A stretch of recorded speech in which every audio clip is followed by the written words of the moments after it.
Hello friends, எல்லாருக்கும் good afternoon. இன்றைக்கி பார்த்தீங்கன்னா நமக்கு ஆஃப் அன்னைக்கு ஆஃப் அடிச்சு படுக்கிற பையன் நம்ம இல்லை. ஆஃப் அன்னைக்கு ஏதாவது புதுசாக போகணுன்னு பார்த்து பண்ணுற பையன். அதுக்காகவே கடைக்கு போய் தேங்காய்லாம் வாங்கிட்டு வந்தேன். நமக்கு இங்கெல்லாம் ஃப்ரோசன் தேங்காய் வாங்கினா தான் நல்லது, ஈஸியாகவும் உடச்சி அரைக்க முடியும். மற்றபடி தேங்காய் வாங்கிட்டு வந்தால் அவ்வளோ அழுகி இருக்கும், இல்லாமல் போயிட்டு நாசமாக போயிருக்கும். பட் இது ஓகே. பருப்பு குழம்பு வைக்கலாம்னு சொன்னால் எனக்கு எங்கள் அத்தான் நமக்கு தான் வந்துச்சு. எங்கள் அத்தான்னா எனக்கு மட்டும் அத்தால இந்த குவைத்துக்கே அத்தான்.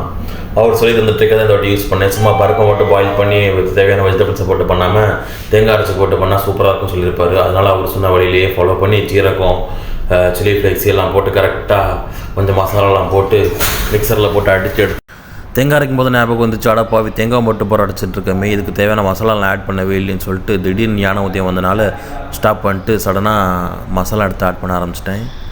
என்னென்ன டக்குன்னு எதனால ஞாபகம் வந்துச்சுன்னா, என்னடா வெறும் தேங்காய் மட்டும் போட்டு அரைச்சிட்ருப்போம், இதுக்கு இன்னும் வரணுமே அப்படின்னு யோசனை வந்துச்சு. டப்புன்னு மஞ்சள் தூளையும் வத்தல் பொடியும் எடுத்து போட்டேன். அதெல்லாம் போட்டுருக்கும்போது தான் ஒரு மெயின் இன்க்ரீடியன்ட் ஞாபகம் வந்துச்சு. என்னென்னு பார்த்தீங்கன்னா, இந்த பருப்பு குழம்புலாம் வைக்கும்போது கண்டிப்பாக மறக்காமல் கார்லிக் போடணும்.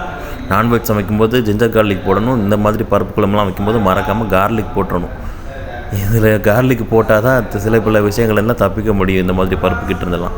நெக்ஸ்ட் டைம் உங்களை யாராவது பார்த்து டேய் பருப்பு அப்படின்னு கூப்பிட்டாங்கன்னா கோவப்படாதீங்க. பருப்பு ரொம்ப ரொம்ப ஒரு பெரிய தரமான பொருள். ஆனால் பீஃபை வேக வைக்கிறதுக்கு எவ்வளோ நேரம் எடுக்குமோ அதே மாதிரி பருப்பை பாயில் பண்ணுறதுக்கு அவ்வளோ நேரம் எடுக்கும். ஸோ உங்களை நெக்ஸ்ட் டைம் யாராவது பருப்புன்னு சொன்னால் ஒன்றும் கவலைப்படாதீங்க. ஓகே, மசாலா ரெடி ஆகிடுச்சு. அதனால் வெந்துட்டு இருக்கிற பருப்பில் மிக்ஸ் பண்ணிவிட்டேன்.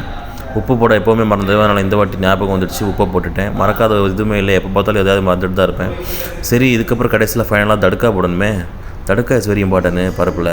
தடுக்கா போடுறதுக்கு இந்த வாட்டி என்ன பண்ணிட்டேன்னா, தேவையான பொருட்கள் வத்தல், அதாவது வரமிளகா, கறி லீவ்ஸு, அதுக்கப்புறம் நான் வெங்காயம் தனியாக ஸ்லைஸ் பண்ணி வச்சுருந்தேன், கொஞ்சம் வித்தியாசமாக தடுக்கா போடுவோன்னு சொல்லிட்டு. அதனால் கொஞ்சம் ஆலிவ் ஆயில் எடுத்து தரேன். என்னடா அதோட ஆலிவ் ஆயிலெலாம் யூஸ் பண்ணுறான் அப்படின்னு நினச்சிங்கன்னா, எனக்கு கொஞ்சம் ஹெல்த் கான்ஷியஸ் அதிகமாகிடுச்சு. ஏன்னா சில பல காரணங்களால் கொஞ்சம் அதிகமாக பாதிக்கப்பட்டேன்.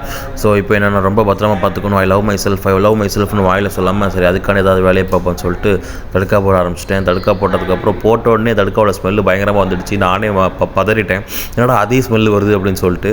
அப்புறம் தடுக்கா போட்டு 2-3 நிமிஷத்தில் கொதிச்சிட்ருக்கிற தால் ஃப்ரைன்னு சொல்லுவாங்க, இல்லைனா நம்ம பருப்பு குழம்புன்னு சொல்லுவோம். அதில் தூக்கி சொர்றன்னு ஊற்றி விட்டு மிக்ஸ் பண்ணி விட்டேன். அப்படியே மணக்கிற பருப்பு குழம்பு ரெடி ஆகிடுச்சு.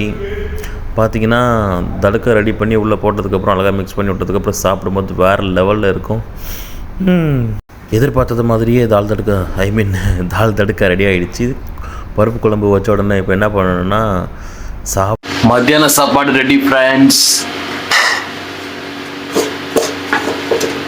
பிளான் பண்ண மாதிரியே சூப்பராக பருப்பு குழம்பு, சோறு ரெடி.